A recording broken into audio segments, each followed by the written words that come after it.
If you've ever believed that kindness often comes from cracks, from people who seem closed off, from homes that seem to have lost their warmth, then this story is for you. And if after listening, your heart softens a little, please subscribe to the channel. Not because we tell good stories, but because stories like these deserve to live longer in the memory of the listener. We don't tell them to forget, we tell them to keep. It all started on a cold morning in Montana. The sky was grey like an old blanket, draped over the bare trees. The wind didn't howl, it just quietly crept through the cracks in the door, as if whispering something no one had heard in a long time. Daniel Crane woke up as he had every day for the past 3 years on time, without expectation, without delay. He walked into the kitchen, made a cup of black coffee, and sat across from the empty chair. There were 2 plates in front of him, but as usual he put one away. Old habits needed no explanation. The small cabin nestled against the hillside, like a creature curled up against the cold. From the kitchen window you could see the white fields and the dusty garage. It had been Daniel's Harter, miniature world of motors, models and mobility aids he'd designed for his son, Caleb. But since the accident, it had frozen, literally and figuratively. Daniel didn't go there anymore, just like he didn't go into his memories. He chose to shrink the world, to give the pain no room to run wild. Until that morning. 3 knocks on the door, short, sharp, then silent. Daniel frowned. No one was knocking here. He put down his coffee, pulled on a flannel, and opened the door. And he froze. In front of him, on the frost-covered porch, was a woman shivering in an old coat. Her hair was tangled, her cheeks red from the cold wind. On her chest was a sleeping baby in a makeshift sling. Behind her, 7 children stood as still as statues. The oldest held the shoulders of a younger one. One held a plastic suitcase with cracked duct tape.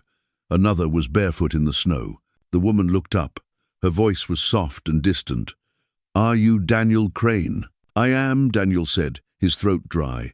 "Does Matthew Crane live here?" "My brother," Daniel said slowly.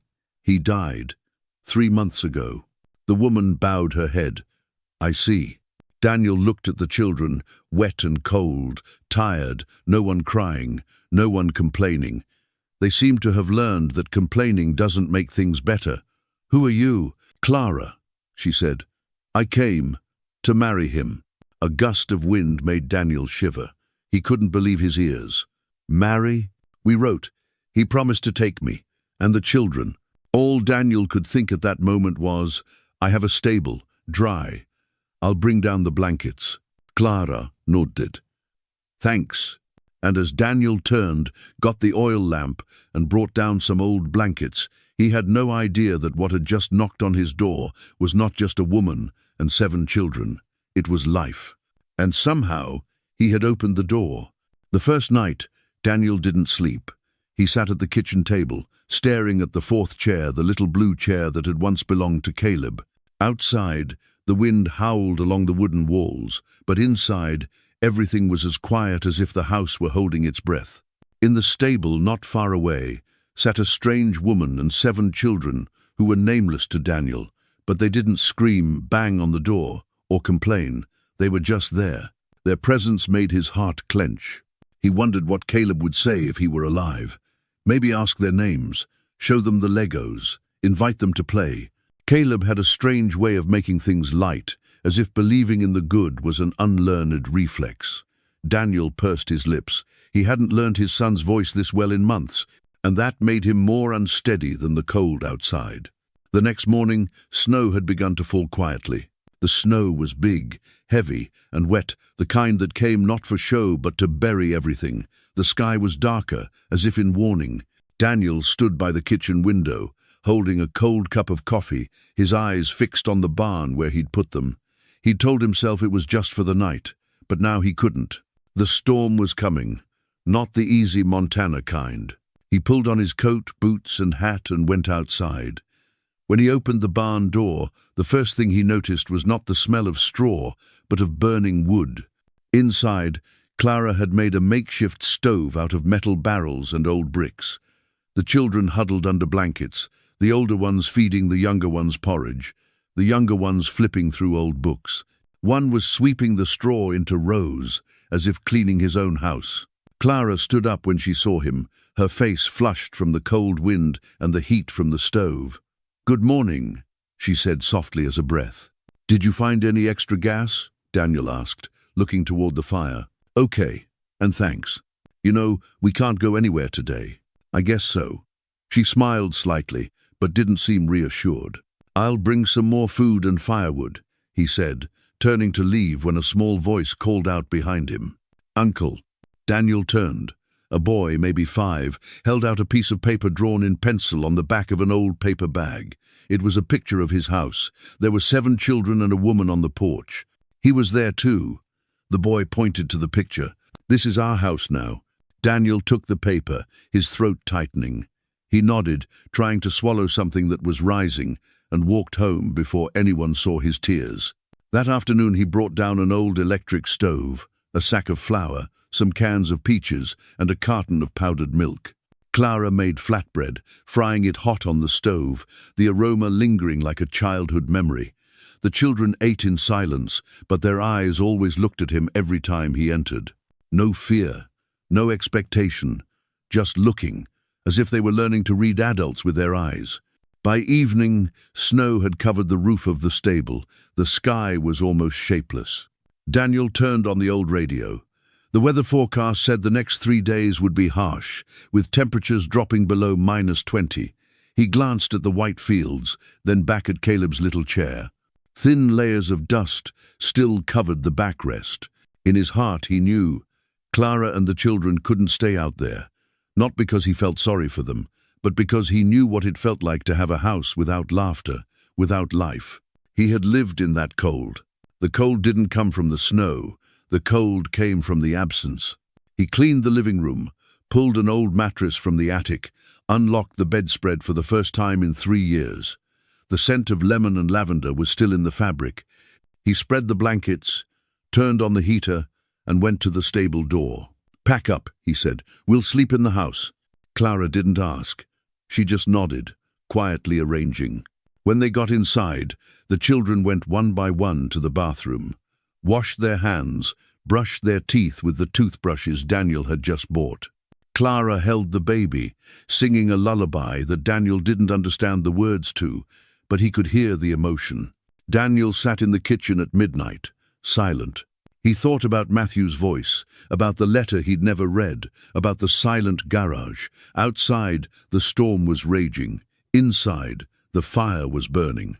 And he knew that, though they had originally intended to be a temporary shelter, they were somehow helping him stay in his life. The house did not burst into laughter immediately. It did not become a home overnight. But there were small, real changes that crept through every crack in the wood, every tile, every breath, like a silent crack that began to open toward the light. Daniel did not name it, but he knew he could feel something awakening. Clara never made demands. She did not ask for more blankets, did not ask for hot water, did not complain about sleeping on the floor with a thin mattress. She quietly got up early, cooked porridge, fed, mopped the floor, folded the blankets, taught the children to read the alphabet with scraps of paper. Everything Clara did had a rhythm, a restraint like someone who had grown accustomed to living in conditions of scarcity. But that scarcity did not make her austere. On the contrary, she was strangely gentle, the gentleness of someone who had gone through panic and still kept faith. The children were no different. No screaming, no whining, no fighting. Each had their own cut, perhaps in a look, a limp, or a broken sentence. But they all learned the same thing: to wait, not for the best, just to see if anything would go wrong.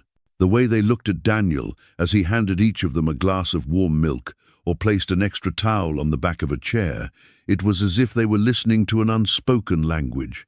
Was this place really safe? One afternoon, Clara was sitting in the corner of the living room, knitting an old woolen glove. Daniel, for the first time in years, stood in front of the garage door. It was still locked. The lock was rusted, but he had the key in his pocket. He always carried it, as if he couldn't let go, but also didn't have the courage to open it. He inserted the key. The door swung open, a long, drawn-out screech, as if the garage itself had been surprised by its awakening. The smell of old oil, wood, dust, and rusted steel filled the air. The yellow light illuminated unfinished projects, a half-finished knee joint, a robotic arm without a motor, a stack of folded-up blueprints. On the wall were papers with Caleb's scribbles, scribbled and excited: superflying stick, rocket-jumping legs, bread, eating fiery arms. Daniel stood in silence. He didn't cry, but his chest felt heavy. He walked to his desk, shaking his hands as he flipped through a blueprint. His hands were familiar with every line, every screw, every tool. This had been his passion. It had been his life. Then he turned and walked away, as if he had gone in just to confirm it was still there. And I wasn't ready. That night, after dinner, Clara washed the dishes. Daniel sat in his chair, watching her. "Clara," he said, "are you really thinking about marrying Matthew?" She paused. Then she nodded. "We wrote to each other for almost a year. He didn't promise much, but he wrote like someone who never stopped believing in new things." "And what did he tell you about me?" She looked at Daniel, her eyes not searching but knowing. "He said that he used to believe in fixing things, not just machines, but people, especially kids." Daniel was silent for a long time. "I used to. I worked at Boise Children's Hospital. I built mobility devices, kids who walked, ran, and Caleb." He paused. It was the first time since Clara had arrived that his name had been spoken in the house. "After the accident, I couldn't save him. I walked out of the garage and never came back." Clara said nothing, just stood by, letting the silence become a thin blanket over the pain, not to extinguish it, just to keep it from getting any colder. "There's a boy," he continued. "One of you, the left leg is out of place, right?" Clara nodded. "Jacob, the boy from Ukraine. When I found him, his brother had frozen to death. Jacob didn't cry. He just asked me if he could sleep over." Daniel nodded slightly. He remembered the sketch of the knee support device he had made for Caleb. He remembered how his hands had trembled with joy as he watched Caleb walk on his prosthetic legs for the first time. The next morning he returned to the garage, this time with a clear goal. He dusted it, turned on the lights, took each component out of the box. The kids peered in, not daring to ask. But every evening after dinner, one would sit and watch. One would hand out screws. One would doodle a new version of the robot in strange colors. Clara said nothing, but every morning she brought him a cup of tea, leaving him alone in that space. A week later, he finished the device. The adjustable leg, adjustable to the child's height, lightweight, with shock absorbers and soft cushions. He called Jacob in. "Do you want to try this?" Jacob hesitated. "I made it for you?" I made it for a boy named Caleb, but I thought Caleb would like to share." Jacob nodded. Clara helped him put it on. He took steps, slowly at first, then more steadily, and then ran across the small yard covered in melting ice. Daniel said nothing, just watched, but something in his heart was opening, not like a wound, like a door. And from then on, the garage was no longer a place to forget. It was a place to start. The morning began like every morning since Clara and the children had moved into the house. There was the sound of bare feet on the hardwood floor, the soft laugh of a child who hadn't brushed her teeth, the faint smell of burnt bread, and Clara lulling the baby to sleep in a voice as soft as old silk. Daniel was washing dishes in the kitchen, warm water running steadily under his hands, when the phone rang. It was an old phone hanging on the wall, one that hardly ever made a sound anymore. Daniel looked at it, as if to confirm that the sound wasn't his imagination. He wiped his hands and picked up the receiver. "Crane." A woman's voice rang out, crisp and precise, as if from a government office. "This is Cynthia Brooks, with the Montana Department of Family Services. Are you Daniel Crane?" "Yes, I am. We've received an anonymous report of a group of children living at your address, under the care of an individual with no legal background. I need to do a home visit tomorrow morning. 10. Daniel paused. "Wait. Anonymous report? I can't reveal the source of the report. What I need to do is verify the care, safety, and legal paperwork regarding the guardian. Do you have custody papers?" "No, not yet." "Then tomorrow morning, 10. I need to meet with all the children and caregivers. Thank you." She hung up. Daniel stood there, his hand still on the phone. The only sound was the soft clanking of dishes and the whistling of the wind outside the window. Something like a gentle collapse, slow but irreversible, began to spread from his chest. That night, after the children had gone to bed, Daniel and Clara sat on the old sofa facing the fireplace. Clara was holding the sleeping baby in her arms. The fire was still red, the firelight reflecting off her cheekbones. He looked at her for a long moment, then said, "They'll be here tomorrow morning at 10. Family services. Someone's filed a report." Clara wasn't surprised. There wasn't a trace of panic on her face, just a very slow nod as if she'd known. "I always knew this was coming. I just didn't know when.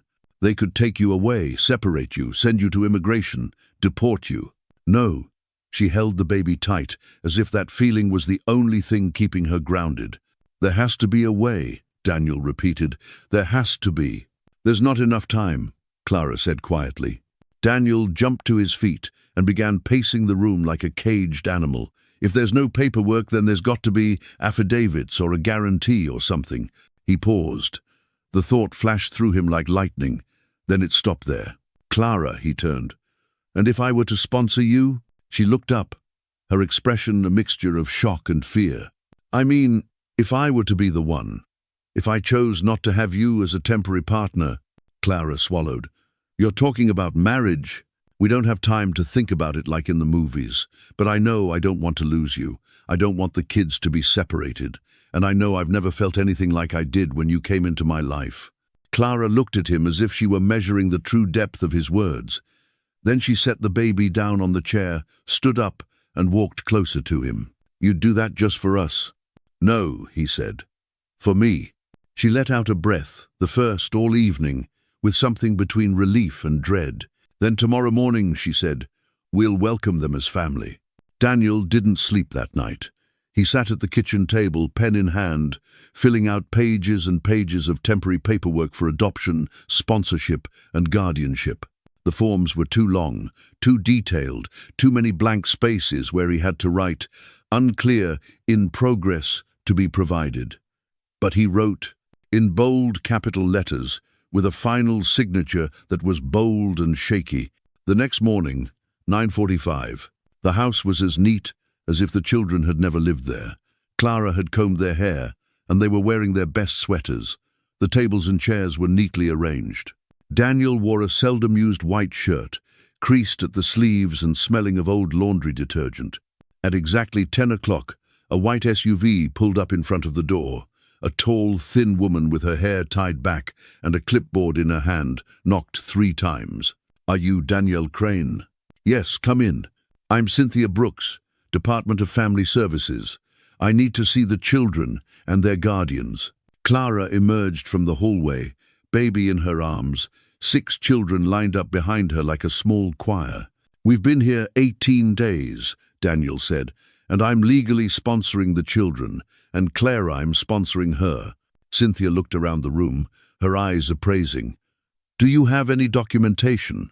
Clara produced a letter of confirmation from a pastor, some asylum records, and each child's file imperfect evidence, but real. At the end of the meeting, Cynthia closed the file and looked around the room. Her eyes were no longer so formal. "I will note that this is a safe and secure environment. Despite the lack of paperwork I see, a family." And she left without promises, without warnings, but without threats. Daniel and Clara stood together long after the door closed. They said nothing, but in their chests something had been held, not because anyone had forced it, but because they had chosen to hold on. In the midst of winter, in the midst of doubt, in the midst of brokenness, they had chosen to hold on, and that had held the house. That morning, as usual, the kitchen was filled with familiar sounds. The soft tapping of knives on wooden cutting boards, the clanking of porcelain bowls, Clara's voice singing in a strange but familiar language, and the children running around like a small whirlwind, leaving the scent of butter and breadcrumbs everywhere. Daniel stood at the stove, pouring honey on toast, his mouth pursed, as if trying to keep a smile from showing. Everything seemed strangely peaceful. Then he looked up, and his heart skipped a beat. The little green chair at the corner of the table. The chair that had belonged to Caleb. The chair that no one had sat in for 3 years. No one dared to dust. No one dared to touch. It was a relic, a pain framed in a house that was still breathing but not living. But today, it was no longer empty. Mila was sitting there, her little feet dangling off the ground, holding a strawberry almost as big as her face. She smiled, strawberry juice running down her mouth. The morning sunlight streamed through the window, illuminating her tousled hair like a childish halo. Daniel stood still, not moving. For a moment, he thought he would explode, scream, reclaim the space that had been given to a child who no longer existed. But he didn't. He felt a lump in his throat, not from pain, but from something even stranger. He felt light. There was no thunder, no magic, just the image of another child, Caleb's age, sitting there. The chair was no longer an altar. It was a chair again for a child who lived, who breathed, who giggled over spilled milk. He turned away, his hand lightly gripping the edge of the stove, keeping the tears from falling as they all ate breakfast. But when he turned back, Mila was wiping the milk with a napkin that was bigger than she was. Jonah leaned over to help her wipe her mouth. A moment so ordinary it was sacred. After dinner, Daniel went out into the backyard and sat on the swing he had hung last winter. The old oak tree was still there, its base carved with Caleb's marks and the numbers of its half-counted years. Clara came out, 2 cups of tea in hand, and sat beside him. "Are you okay?" she asked. "You see it?" "I always do." He nodded slowly, looking out into the yard where a few children were gathering dry leaves into piles to jump on. "I thought it would hurt, but it doesn't." "It doesn't hurt?" "Number it's like. It's right. Like the chair no longer has to carry memories, it has to carry life." Clara leaned her head lightly on his shoulder and said softly, "This house stopped breathing for a long time, Daniel. Now it's learning to laugh again." He didn't answer right away. He just sat there for a long time, listening to the wind through the leaves, listening to the children's screams of joy, listening to his heart, no longer pounding with fear of the past. Finally, he said softly, "Not just the house." Clara looked up, watching him expectantly. "It's you," Daniel said. "You're breathing again." That day, he returned to the garage. The orthosis he'd made for Caleb was now a 3.5 version, lighter, more durable, with added elasticity for growing children.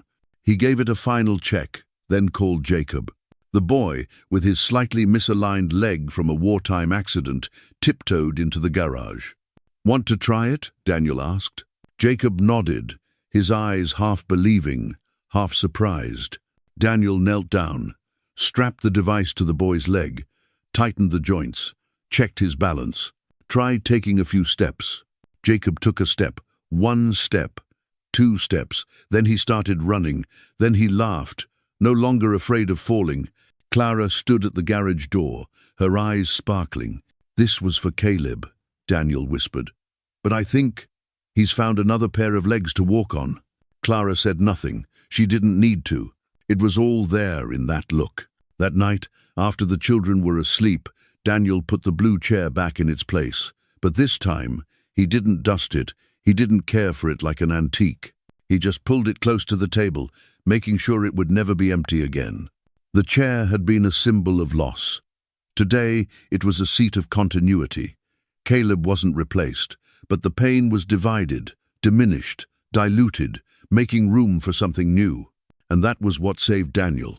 Not what he forgot, but what he chose to keep, once again, with open arms. No one said it out loud, but everyone felt the change. It wasn't a sudden burst of laughter or a loud explosion of joy. It came softly, like a tune tuned after years of being out of tune. The house began to make a sound that Daniel had forgotten, the sound of life. The children no longer whispered cautiously as they walked down the hallway. Now, there was a constant sound of footsteps, along with the calls of one calling another, the giggles in the bathroom, the clatter of toys on the floor, and Clara singing softly by the sink. The house was no longer a shelter, it was becoming a home, and Daniel, who had lived quietly as if he had nothing to lose, was learning to laugh again, not just with his mouth, but with his eyes. One day, Clara hung a series of the children's drawings on the kitchen cabinet door. Sticky figures, flying cats, a motorcycle with angel wings, and a picture of Daniel in a cowboy hat holding a drill. A halo was drawn above his head. Daniel laughed out loud when he saw it, the first real laugh from his belly in years. In the afternoon, Mila brought another drawing, this time of a yellow house surrounded by huge trees, and inside were 8 grinning figures, each a different color. At the top was scrawled the words, "The House That Laughs." Lo! Daniel looked at the picture for a long time, then taped it to the wall next to the dining table, where everyone could see it every morning at breakfast. The garage was no longer a separate room, it was the open heart of the house. The kids came to watch Daniel work, sometimes just to drop off a screw, sometimes to sit in the corner, drawing more crazy inventions and taping them to the wall. Clara made tea, setting it beside him as he absorbed himself in his design. Daniel no longer worked alone. He worked in a space where everyone was present. Everyone was present. Everyone was contributing, even if only in sincere silence. One Sunday afternoon, when the snow had melted and the smell of fresh earth began to waft from the backyard lawn, Daniel went outside with Jacob to try out the improved version of the assist leg. This time it was lighter, with a knee that could adjust its curvature to the terrain. He ran around the yard, cheering non-stop. Daniel stood there, eyes brimming with tears, heart pounding like someone who had just heard a childhood song he thought he had forgotten. When Jacob stopped, panting, he turned to Daniel and said just one sentence, "I like this. It's like I have superpowers." Daniel laughed, bending down to adjust the straps. "I had superpowers the moment I walked in here. You just reminded me." That evening, the family gathered around the dinner table. Clara cooked the children's favorite vegetable soup, crispy toast, and a small apple pie, the first dessert since they moved in. Daniel stood up and cleared his throat. "I'm not good at big words, but today I want to say thank you." Everyone was quiet. Little eyes looked up. "Thank you for coming, for believing in me, for giving this house the laughter it's been missing for so long." Mila grinned, raising her hand like she was in a classroom. "Uncle, I don't think this house is a laughing house anymore." "Why?" Daniel asked. "Because it's a laughing house now." Everyone laughed. Daniel couldn't help it. He laughed with everyone. A deep, real, tearful laugh, but not sad. That night, before going to bed, he walked around the house, turning off every light, pulling back every corner of the blanket. As he walked through the kitchen, his eyes drifted to the painting, "The Laughing House," and stopped. He no longer needed the light to see, because in his heart he believed the house was truly laughing. And for the first time in 3 years, the laughter was not because of anyone who had lived there, but because of the people who were living, and would continue to live, together. It all began with 3 knocks on the door, short and firm. Now, on spring mornings in the house nestled in the Montana hills, the knocks no longer carry a sense of dread or a sign of disturbance. They are a sign of life, a neighbor delivering baked goods, a postman leaving a note inviting parents to a parent-teacher conference, or a neighborhood kid knocking on the door to play ball. These seemingly ordinary sounds are now, to Daniel, the music of rebirth. After the visit from the social worker, things didn't change immediately. But Daniel and Clara knew that what they were building was no longer as fragile as before. They no longer had to whisper to each other in fear or live each day as if it were their last. Even without the paperwork, they had something else that was stronger, the quiet trust they had built from the very beginning, something that couldn't be measured in signatures, but was evident in every look in the kids' eyes, every step that no longer wobbled, every natural hug after dinner. Daniel was no longer a lone worker. The assistive devices he made weren't just for the kids in his house. His garage had become a small station where families from other towns would bring their children, seeking patient hands, their hearts once broken and now mending by installing each screw, each wire, each joint to help a child stand up. He didn't take money, not because he didn't need it, but because he wasn't ready to make it a job. It was still the way he talked to Caleb, the way he kept his son in each design. One afternoon, Clara was cleaning her old room, the room that had been a storage room since the kids had moved in, and found a small envelope among a pile of old tablecloths. On the front were 3 words, for Daniel, M. No date, no postmark, just handwriting, slanted and familiar. Clara didn't open the letter. She took it straight to the garage, where Daniel was sitting, sketching new designs for a quick-release device, something he hoped would help a little girl with muscular dystrophy breathe easier. She placed the envelope in front of him. "Where did it come from?" Daniel asked, still holding the pen. "In an old drawer, under the towels. I didn't open it, but I think it came to you at the right time." He sat there for a long time, just looking at the small piece of paper as if it were an object from the past, drifting to the wrong time. Then he opened it. Inside was a single page with a few simple lines. "Daniel, if you're reading this, it means I'm not in time to see Clara. I don't know what I did to make her trust you, but if she knocks, please open the door, not just because she needs a place to stay, but because I need a reason to open the garage again. Open my heart again. She won't ask anything of me, but I will find myself changing little by little because of her presence. Clara is stronger than either of us, but you know she's tired. If you're brave enough, let her tire in my arms. Let this house come alive again. I love you, Matt." Daniel folded the letter, silently, as if it had said something he'd never thought out loud. Clara stood there, not asking, just silent. "He knew," Daniel said, "before it happened. He believed in you," Clara said, "even when you didn't believe in yourself." That night, Daniel placed the letter in a glass frame, right next to the drawing Jacob had made the flying garage, with its assistive devices and 7 grinning children. At the bottom, scribbled but sincere, "This house laughs again." With Clara and the kids, Daniel started writing again. Not a letter, but an application for a technology initiative for disabled children. The contest was organized by the state. The prize was not large, but enough to raise funds for a small workshop. Clara read the first draft and changed one sentence. "This project was born out of grief," to "This project was born out of grace." Daniel smiled and did not change it. The technology festival was in May, in a small hall. Daniel stood at the display table, his suit looking a little out of place, a pencil tucked behind his ear. The kids followed him like an entourage, each in charge of a corner. Mila showed off the flying garage, Jonah held the sign, and Jacob with his new prosthetic leg stepped onto the stage to demonstrate. Daniel's presentation wasn't long. He talked about Caleb, about loss. Then he talked about a woman who knocked on his door, not asking for a place to stay, but bringing a family. He ended with a line that wasn't in the draft. "We can't fix everything, but if we love long enough, if we love hard enough, we can rebuild something not the same, but better."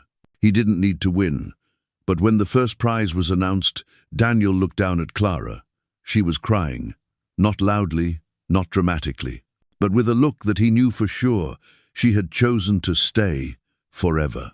A few weeks later, they had a small wedding under the oak tree. No wedding dress, no choir. Just Clara in a white sweater, Daniel with paint on his arms, the kids in fancy dress. But a smile can warm the winter that hasn't come yet. That night, after everyone had gone to sleep, Daniel stood at the garage door, watching the house glow in the night. He thought of Caleb, of Matthew, of himself 3 years ago. And he knew, sometimes all it takes is someone to knock and a little courage to open the door. The rest is love, not loud, not perfect, but enough to make a house laugh, and then to live, to hold on, to start over, every day, from a door that was once closed, but now always left ajar.